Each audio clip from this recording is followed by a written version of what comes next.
Assalomu alaykum azizlar. Bugun biz Qum bosgan shahar romanining davomini o'qishni boshlaymiz. 12 bob. O'rdadagi kengash. Shah o'rdasi o'zining mangu sukutga cho'kib turadigan egiz tomlari, qo'sh-qo'sh rangdor ravoqlar, naqshlik to'riklari bilan kishiga to'limi sirliq va saltanatli ko'rinadi. Amaliyotda u butun fitna fasod, ozarchiga to'lgan makon. O'rdaning keng qishlar yetilgan yo'llariga 4 fasl ko'kirib turadigan dal-daraxtlar soya tashlab turadi. Quyosh nurida barqutdek tavlanib turgan yeshil chimliqlar, xushpuroq chechib turgan gulliklarda kenizaklar nazokatli qadam tashlab o'tishadi. Qorong'ulashib turgan o'rda bog'larida qushlar sayrashadi. Fontanliq ko'llar o'tirsidagi shipanglar, naqshlik salasullar, egmi ko'riklar ko'l suyidan ko'tarilgan yenik tuman ichida unsiz qetib qilishgan edi.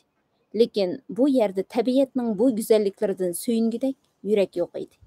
Yeshil yo'pirmoqlar ustida quyosh nuri shuncha tavlanib tursimi, o'rda xodimlarining ko'ngli chang bosgandek xiralishib turadi.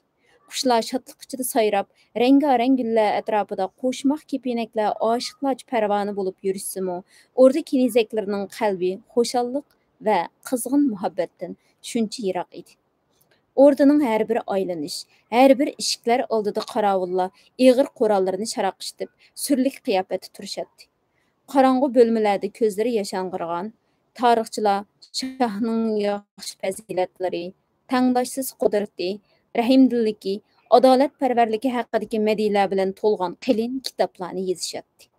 Xizmatchi xodimlar shoh o'ldirgan xos uyning oldidan ehtiyot va tashvish bilan yenik qadam ilib u yoq bu yoqqa o'tishadi. Ularning holi uxlayotgan yo'lbosning yenidan putning uchida avaylab dasab o'tishga majbur bo'layotgan bechorning ahvoliga o'xshab ketadi. Jon qayg'usida ularni har qadamda sur va tarbiyasib turadi. Amaldorlar bir-biri bilan sirliq pichirlashadi. Bu yerda har bir qadamni o'rdaning chigish qoida nizomlari ichida ehtiyot bilan besish, har bir eg'iz so'zni salmoqlab so'zlashga to'g'ri keladi. Shohning oldiga kirgan chog'dagi tugamas takallub va egilib turishlar vazirlarni harg'izib, saran qilib qo'yay deydi. Ularning holi kishiga oltin qafas ichidagi bechora qushlarni eslatadi. O'rdadagi amaldorlar qaraganda to'piliq sahro yo'lda ketib borgan yo'lovchi erkirrak, illiq choyxonada ochiq choy damlab ichib o'ltirgan ma'dikorlar ozodirak edi. Bu yerda chin yurakdan chiqadigan qattiq kulkilar, sap vijdonning ayblashidan paydo bo'ladigan villada qizarishlar, insonning samimiy so'z va tabassumlari kam edi. Shohning yenidagi vazirlar har qaysi shaharning hokimlariga nihoyat hasad qilishadi. Chunki u yerda xonning ko'zidan yiroq erkin yashashga bo'ladi. Fuqarolarni xolig'ini chishilib boyliq to'play oladi. Ular boy bo'lib tiqilib ketishdi. Biz bo'lsak bu yerda puchilib azob chekmoqdamiz, deb hasrat bilan to'lg'anadi. Ular armoniga yetolmagan vazirlar payti kelganda shoh oldida har bir shahar hokimlarini ishchiqorlik bilan ayblashadi. Mana bugun quyoshdan ulug' shohning oldida beg'amlar shahri to'g'risida shundoq shikoyatlar bo'lanmoqda edi. Nima uchun yiroq mamlakatlardan kelayotgan karvonlarning hammasi shu shaharga qarab buriladi, deb chaqimchilik qilmoqda edi. Bir vazir boshqalarga qarab ko'zni qisqinicha. Chunki u shaharda hech kim hech qanday tijorat uchun bosh topshirmasmish. Shundoq deydi ikkinchisi. U shaharning savdo setiq ishlari shunchalik ro'naq topgan bo'lsa-mu, podshohlik xazinaga hech nima bermasin. Biz u yerga noyitim yaramsiz hokimlarni avatga o'xshaymiz. Mana biz muhtaram vazirlar gapini qilayotgan beg'amlar shahardan bugun atiganlar muhim ma'lumotni oldik, deb o'rnidan qopdi yana biri. U yerda podshohga siyliq to'lashdan bosh tortishib, lashkarlarni urib qo'g'lashiribdi-dek. Bu bizning odamlarimizning shu shahardan ikkinchi qatim rasvo bo'lib qaytishi, deb eslatdi yana biri. Eng xatarlik yeri, dedi hammadan qeriroq yana bir vazir texmi zahar xandalik bilan. U shaharning odamlari shoyimizning muborak nomini tilga olmas emish. Agar hamma shaharlarimizning fuqarolari qudratli shoyimizning nomini har doim yodida tutib titrab turmaydigan bo'lsa, shohlik taxtimi xavf ostida qolishi mumkin. Gap shu yerga kelganda quyoshdan ulug' shoh, men ularga o'zimning kimligini ko'rsatib qo'yaman, deb ig'ir pushildab ketdi. Qisqagina vaqt ichida buzuqchilik va ish-ishrat bu yangi hukmronning chiroyini zaiflashtirib ulgurgan edi. Yaratgan ekan podshohlarga hamma nimani berganda qilsa-mu, yana ularda ko'p narsa yetishmaydi. Ularda tömürçünün bir günlük ağır əmgəkdən keyin heç nimini sezmey uxlab ketadigan tatlıq uyqusu kam idi. Şah qatma-qat köpə, pəyyaslıqlar içində yetibmi açıq tolğunatdı. Joy-joylardakı puhralarning yelidan yeliga bo'lib turadigan isyanlari, yerlik beglarning kuchayib ketishi, vazirlarning xiyonatkorligi, sarkardalarning bosh-boshdoqligi uni oromsizlantiradi. Uning qaraganda oftoblik sahra yo'lda ketib borgan musofir, sunuq orasidan boshqa hech nimasi yo'q dehqon g'amsizrak edi. Shohning harimida yuzlab kenizaklar saqlanadi. Lekin ularning ichida oddiy dehqon erining kelishini taqozolik bilan kutib turgan xotinlarchilik vafodorlarini topmoq tez edi. Nimishqa dunyoning hamma yeri menga qaramaydi deb hasrat chekatdi shoh kechalari. Bu dunyodagi hamma podsholarning o'rtaq hasrati edi. Lekin bu armonga o'tmishdagi va hozirgi shohlarning hech qaysi yetolmagan. Kelgusdagi hukmronlarning hech qaysimi bu orzuga yetolmaydi. Mubada ularning ichidagi birarining dunyoga bir o'zi xo'ja bo'lish maqsadi ish qo'shgan taqdirdimi, yana uning hasrati tugamaydi. U chaqda uning naq xudoning o'zi bo'lib boqqisi keladi. Shohlik taxtda cho'kib o'tirgan shoh ko'zini ichib, nazarini ikkinchi bir tarafga, o'rdining ilm hikmati dono hisoblangan olimlar o'tirgan tarafga og'dirdi. O'limalarni surbosdi. Bu hikmat egalari shohning nazarida faqat bilimdilli foydalanishga bo'ladigan, amaliyotda eng xatarlik odamlar edi. Kim bo'ladi deb gumon bilan o'ylanadi shoh. Bu ablahlarning yo'g'on kitoblarni bosh ko'tarmay o'qishi balki mening hokimiyatimni og'dirib tashlash uchundir. Herhalde ehtiyot qilgan lozim. Şunu bu o'limalarning har birining orqasida bir qancha jasus, har bir jasusning keyinda yana bir qancha payloqchi bor edi. Semizlikdan tinolmay pixildab qolgan, may oladigan kuplardek pakar, do'p-do'maloq munubiri, umr bo'yi kitob ko'rib, yilon minguzini yeniq silib yursa, har qandoq da'vat utib chiqadiganligini isbotlagan mashhur olim edi. U soning mingsiga o'pibning tojisini aralashtirib, shohga ko'ngli tortmay qolgan xotinlar uchun isitqa yasaydi.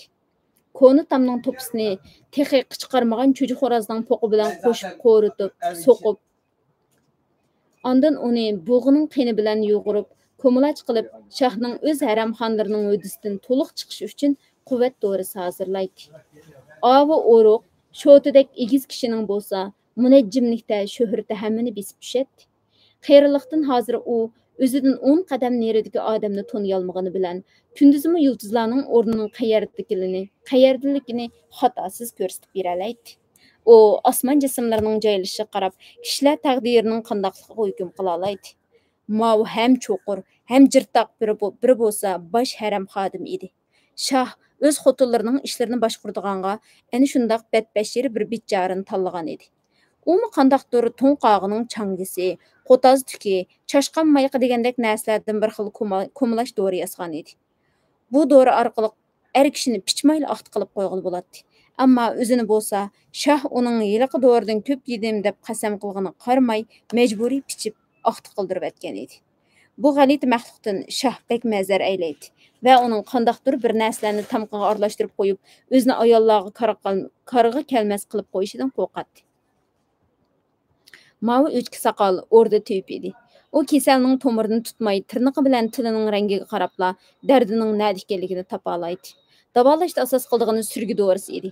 U yaqinda bir ajoyib kitob yozib, kitobida saranglarni, er sarangi, xotin sarangi, amal sarangi, shuhrat sarangi deb 72 xilga ayirib chiqqan. Va bu saranglar ichida davolash eng qiyin bo'lg'ini jahon sarangi deb ko'rsatgan. Xo'sh, sen bugun bizga foydali biror fikr ayta olamsan? Deb o'limalar ichidagi soqoli hammaninkidan uzun biriga murojaat qildi shoh. Shuning bilan shohning dahshatli nazari ostida qora tagiga tushgan boshqa o'limalar yenik tinishdi. Sening yiliq yasayotgan dorang zodi qachon tayyor bo'ladi? Soqolliq o'lima un chiqmay oldiga texmi engishdi. Uning soqoli gilamga yukingan tizlaridan eshib yerga so'ralgan edi. U ruh va modda, o'lim va hayotlik, g'oliblar va g'oyiblar degandek murakkab masalalar to'g'risida umr bo'yi tahsil yurgizgan odam edi. Uning o'z umrida yozgan kitoblarini tizib chiqsimi, soqolidan eshib ketadi. Yana mening sana herlar to'g'risida eslatganlarim esingdidi deb so'zini davom qildi shoh. Anglashimcha, minglagan asarlari, herlari o'z podshoyini un chiqmay, tirishchanlik bilan asar yig'ib boqadi ekan. Çakar hərlərdə tirişib işləşdən başqa köngül içiş, nəsli qaldırış degəndək bihuda xiyallar əbədi bulmaydı ikən. Sən nima üçün qandaqdır bir dorilarni yasab yoki əpsini o'qib, xalqni shu həsəl hərlərdək muloyim, itoatchan qilib berolmaysan? Fuqaro uchun aysh-ishrat, kulki-chaqchaq, qarshilik, isyon degan bo'lmag'ur narsalar nə hojat? Yoki bo'lmasa, sen ularning aqlini kichik bolanikidek qilib qo'y. Fuqaroga ushquchi aqlning nima keragi? Ular o'zi cho'ng bo'lsin, ishqa yaramliq bo'lsin, lekin aqli bola vaqtidagi joyida qilaversin. Ular әкеләштен, bo'ysunishdan boshqani bilmasin. Shundaq bo'lganda biz ularni har qachon qo'limizni sunib adablab qo'ya olamiz. Ba'zida akiltib, ba'zida hammasini bir tal shiviq bilan haydab ishga sola olamiz. Ulug' shohimizning aqliga opirin deb saqalliq yuzini shoh qaratdi o'lima. Insonning vujudiga yaratgan egam 999 tumur, 999 uya, 999 singirlarni putgan. Odamning bu basti kichikdan cho'ngishqa, ojizlikdan kuchayishga, oxirida berib yana ojizlab halok bo'lishga moyil. Uni mangu bal holatda qoldirish mumkin emas.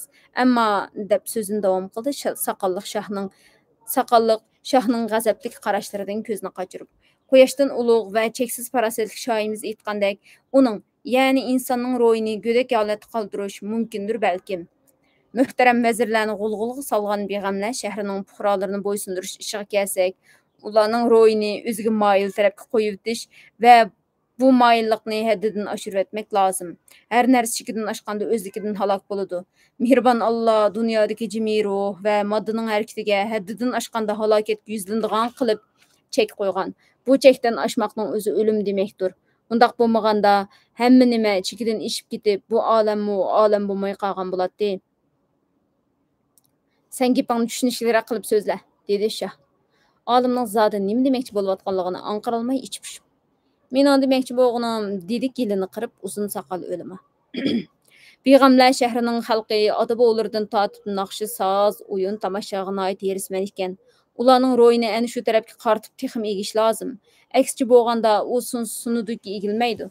Mana men ularning yana kendir deb atilgan o'simlikdan chiqadigan chekimlikni chekishni yaxshi ko'rishadiganligini pamlab qoldim. Bu o'zining yo'pirmoqlari bilan, yaproq qo'ngan chonglari bilan odamni masxush holatga keltiradigan ajoyib bir xushbiroq o'simlik. Uningdan chiqadigan nasha deb atilgan narsa odamning ro'yi to'lqinini pasaytidi, jushqunligini sovutidi. Ularni naqsh sozga texim yeris qiladi. Biz ularning ro'yidagi bu mayliqlarga madad berib, shundaq darajaga yetkazishimiz kerakki, oxirida ular oldiga borgan har qanday odamga yejibli qarab usloynab turadigan bo'lib chiqadi. Qarshilik va isyonga qurbi yetmaydi. U chaqda janobi shoh u yerga qancha hokim, qanchalik lashkar avasi bo'laverdi. Ular xiyoliy bir tuyg'uda shirin bir tush tumonida yashaydi-ki, zulmni, azobni his qilishmaydi. Sening bu itqonlaringning natijasini ko'rishga qanchalik vaqt ketar? Deb so'radi shoh. 10 yil, 20 yil va balki 30 yilcha vaqt ketar, deb tilini chaynadi saqolliq o'lima. Biz shunga taqat qilib kutib turamizmi? Deb uning so'zini rad qildi shoh. Saqolliqning taklifining e'tiborga ilinmaganligi boshqa o'limalarni xo'sh qildi. Endi ular o'zlari biror yaramliq taklifni sunib, shohning marhamatiga erishish uchun o'ylanishga boshladi. Saqolliq o'limarimizning so'zlarining asosi bor deb gap boshladi. Bayatim bir ko'zga chiliqish fursatini kutib un chiqmay o'ltirgan biri. Uning so'zidan yo'lbosning tukini yetishig'il tarashqa bo'ladi degan ma'no chiqadi. Ammo to'qliqdan sho'xliq chiqadi degan yana bir gapmi bor. Beg'amlar shahri fuqarolarining bosh-boshdoqligi u yerdagi to'qchilik va yashachilikdan kelib chiqqan. Olimlarimizning samiga maymun o'rgatuvchilarning usulini silib qo'yg'im kelyotdi. Ular maymunning qo'rsog'ini och qo'yib, har xil qiliqlarni o'rganishga majbur qiladi. Meningcha biz karvonlarning beg'amlar shahriga boradigan yo'llarini to'sitishimiz kerak. Agar u yerning savdo-sotiq ishlari xarablashganda el kambag'allashadi. Ondan ular muhtojlik, bekorchilik, zerikish ilkida saqolliq o'limalarimiz aytgandek, eliqi beyish qiladigan narsalarni texmi chekadigan bo'ldi-da, ko'ngil xushini o'zining xiyoliy dunyosida izlab qolganmas bo'ladi. Ondan biz hammani bir chetga surib qo'yib, shaharni ilkimizga elib, savdo-sotiqni o'zimiz boshlaymiz. Sening bu o'yinga yetishga qanchalik vaqt ketar? Deb uning so'zini bo'ldi shoh. 10 yil, 20 yil, balkim 30 yil. Shoh uning qarab shundoq bir sat olaydiki, o'lima qo'rqqandan tugilib qoldi. Ammang bekochidan qipala. Itning po'qini yeb, eshikning suydigini ichgan do'tlar, deb tillab ketdi shoh. Men atli u yerga zo'r qo'shinimni avataman. Ular bizning odamlarimizni shahardan 2 qatim surib chiqishdi. Bilishdingmi 2 qatim? Leşkeri sepili yo'q bir arzimas shaharning puhralari, ha? Bu yerda lashkar boshliqlari qolsin. Qolganlaring ko'zamda yo'q qilish. Bugungi bobimiz shu yerda tugadi. Davomini davomli o'qiymiz. Allohga omonat.